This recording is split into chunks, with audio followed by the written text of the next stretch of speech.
y a quelque temps déjà, je me suis rendu compte que dès mon plus jeune âge, j'avais pris pour vrai beaucoup d'opinions fausses, et que tout ce que j'ai appris par la suite était incertain. Par conséquent, si je désirais bâtir un jour quelque chose de solide et de durable dans les sciences, je devais tout détruire complètement une bonne fois, et tout recommencer à nouveau, à partir des premières fondations. Mais ce travail me paraissant considérable, j'ai attendu de parvenir à un âge convenable, où aucun autre ensuite ne puisse me rendre plus apte à l'entreprendre. C'est ainsi qu'après avoir tant tardé, je me sentirais coupable si j'employais encore à délibérer le temps qu'il me reste pour agir. Et aujourd'hui, puisque mon esprit est délivré de tout souci, et que je me suis préparé un paisible repos dans une retraite solitaire, c'est avec sérieux et disponibilité que je me consacrerai enfin à renverser l'ensemble de mes anciennes opinions. Cependant, il ne sera pas nécessaire pour atteindre ce but de montrer qu'elles sont toutes fausses, ce que peut-être je ne pourrai jamais mener à bien. Mais comme la raison me dit qu'il ne faut pas moins s'interdire de croire ce qui n'est pas certain et indiscutable que ce qui est évidemment faux, alors, dès que je trouverai le moindre motif de douter, cela suffira pour tout rejeter. Pour cela, nul besoin de tout examiner au cas par cas. Cela demanderait un travail infini. Mais puisque la destruction des fondations entraîne nécessairement avec elle tout le reste de l'édifice, je m'attaquerai d'abord aux principes sur lesquels toutes mes anciennes croyances étaient appuyées. Jusqu'à ce jour, tout ce que j'ai admis comme étant le plus vrai, je l'ai reçu des sens ou par les sens.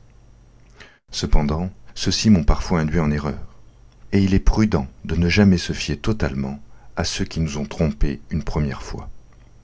En acceptant que les sens nous trompent quelquefois, à propos de ce qui est peu sensible et très éloigné, il y a peut-être beaucoup d'autres choses dont il est tout à fait impossible de douter bien qu'elles proviennent des sens. Comme maintenant, le fait que je sois ici, assis au coin du feu, habillé en robe de chambre, tenant ce papier entre mes mains et autres faits du même genre.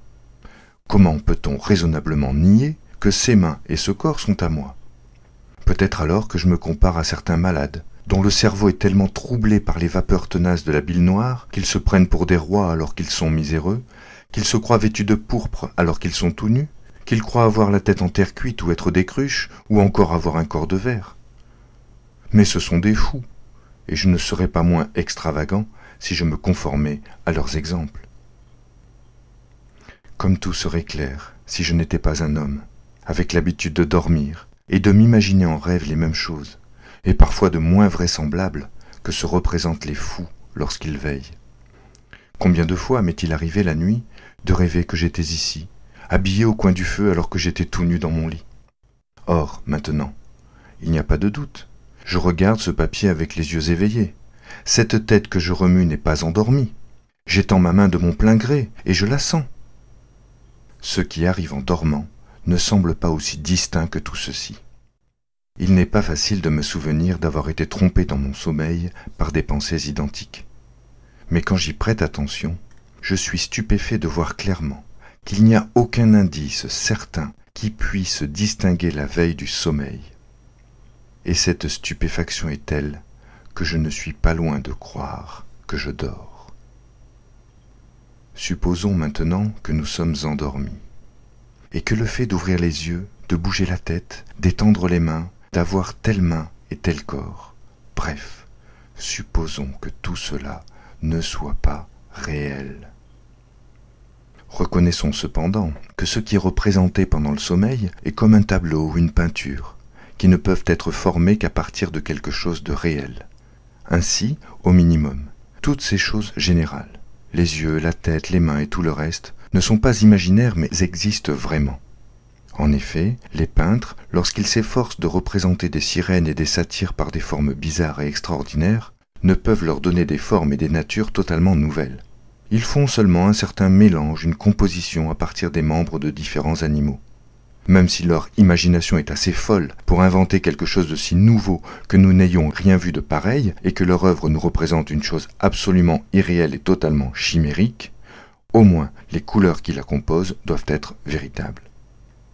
Et pour la même raison, bien que ces choses générales, à savoir des yeux, une tête, des mains et autres choses semblables puissent être imaginaires, il faut nécessairement avouer que les choses qui résident dans notre pensée, qu'elles soient vraies ou fausses, sont formées à partir d'autres, encore plus simples et plus universelles, qui sont vraies, comme le sont les couleurs. Il appartient à ce genre de choses, la nature corporelle en général et son étendue, avec les figures des choses étendues, leur quantité ou leur grandeur et leur nombre, le lieu où elles se trouvent, le temps qui mesure leur durée et autres choses semblables. C'est pourquoi peut-être nous pouvons correctement conclure de ceci que la physique, l'astronomie, la médecine et toutes les autres sciences qui dépendent de la considération des choses composées sont incertaines. Au contraire, l'arithmétique, la géométrie et les autres sciences de même nature contiennent quelque chose de certain et d'indubitable, car elles ne traitent que de choses très simples et très générales, sans s'embarrasser de savoir si ces choses sont ou non dans la nature. Car, que je sois réveillé ou que je dorme, 2 plus 3 feront toujours 5, et le carré n'aura jamais plus de 4 côtés. Il ne paraît pas possible que des vérités si limpides puissent être soupçonnées de fausseté.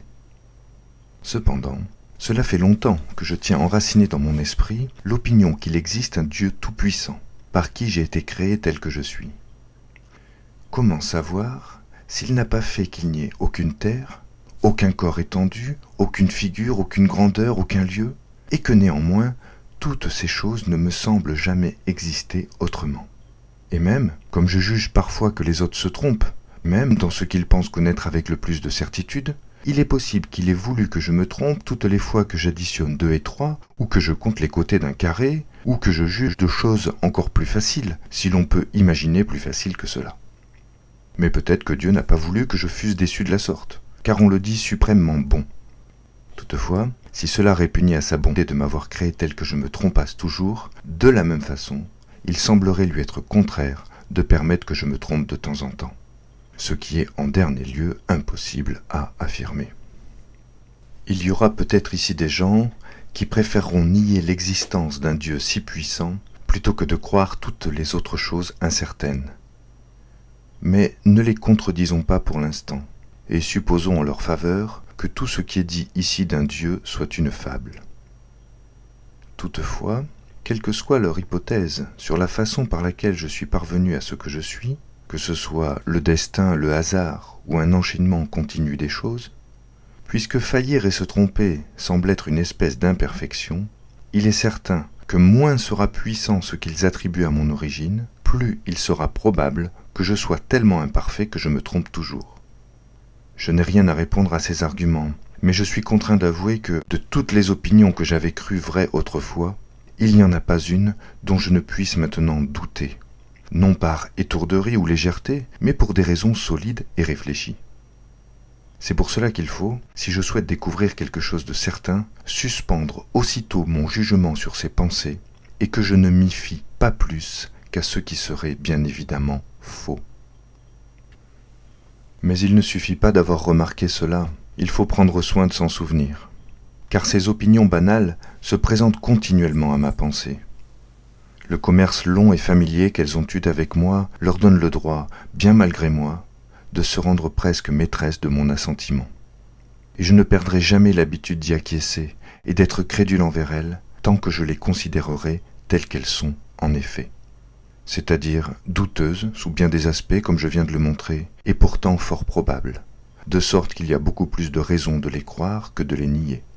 C'est pourquoi, à mon avis, je n'avancerai pas plus mal si, par une voie contraire, je me trompe volontairement moi-même en faisant semblant, pendant un moment, de croire que toutes ces pensées sont fausses et imaginaires. Cela, jusqu'à ce que, ayant tant pesé mes préjugés qu'ils ne puissent plus m'influencer d'un côté ou de l'autre, mon jugement ne soit plus désormais dirigé par de mauvaises habitudes et détourné du droit chemin qui mène à la connaissance de la vérité. Car je suis sûr qu'il n'y aura ni danger ni erreur sur cette voie. Et aujourd'hui, je prends peu de risques à concéder à ma suspicion, puisque je ne m'occupe pas maintenant d'agir, mais de connaître. Je supposerai donc qu'il n'existe pas de Dieu parfait qui serait source de vérité, mais un certain mauvais génie, aussi rusé que puissant, qui a employé tout son zèle à me tromper. Je supposerai que le ciel, l'air, la terre, les couleurs, les formes, les sons et toutes les choses extérieures ne sont que les illusions d'un rêve, faites pour piéger ma crédulité. je me considérerais moi-même comme n'ayant ni main, ni yeux, ni chair, ni sang, comme n'ayant aucune sensation, mais croyant par erreur avoir tout cela. Je resterai obstinément attaché à cette pensée, et si par ce moyen je n'ai pas le pouvoir de connaître quelque vérité, j'ai au moins celui de ne rien accepter de faux et de ne pas être trompé. Si grande que soit la puissance et la ruse que ce grand trompeur puisse utiliser, je me tiendrai ainsi sur mes gardes, l'esprit ferme. Mais cette règle de conduite est dure à tenir, et dans la vie courante, une certaine paresse m'affaiblit. Alors, comme un esclave jouissant dans le sommeil d'une liberté imaginaire, et qui, quand il commence à soupçonner qu'il dort, a peur d'être réveillé et se complaît négligemment dans ses douces illusions, je retombe spontanément dans mes anciennes opinions. Et j'appréhende de me réveiller, de peur que les veilles laborieuses qui remplaceront cette douce rêverie, au lieu de conduire à quelque lumière et vérité, ne m'égarent dans les ténèbres des difficultés inextricables qui viennent d'être remuées.